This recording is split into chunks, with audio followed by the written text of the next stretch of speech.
Welcome to the last breakfast. Please enjoy the video. In this video, I will explain how to make a delicious Kiwi Quencher smoothie at home. To begin, you'll need a few simple ingredients. Start with 2 cups of frozen strawberries, which provide a wonderful frosty texture and natural sweetness. Next, grab 3 ripe kiwis, peeled and cubed, for that signature tangy flavor.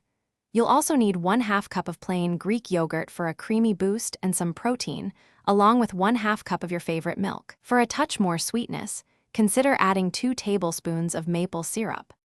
Now let's get blending. For the best results, layer your ingredients correctly.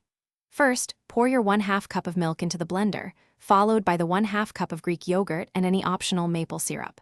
Then, add your 3 peeled and cubed kiwis. Lastly, top it all off with the 2 cups of frozen strawberries.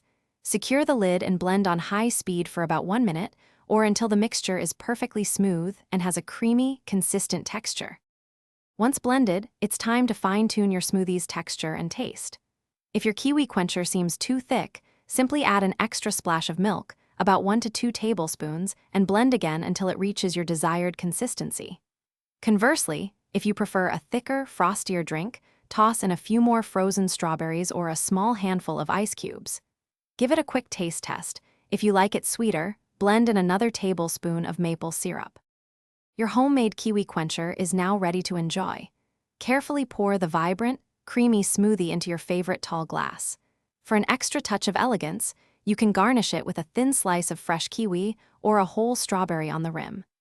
This smoothie is best served immediately to fully appreciate its refreshing, frosty texture and bright flavors. For an added nutritional benefit, you might even consider blending in a scoop of your favorite protein powder. Thanks for watching. If this was helpful, leave a like and consider subscribing. See you next time.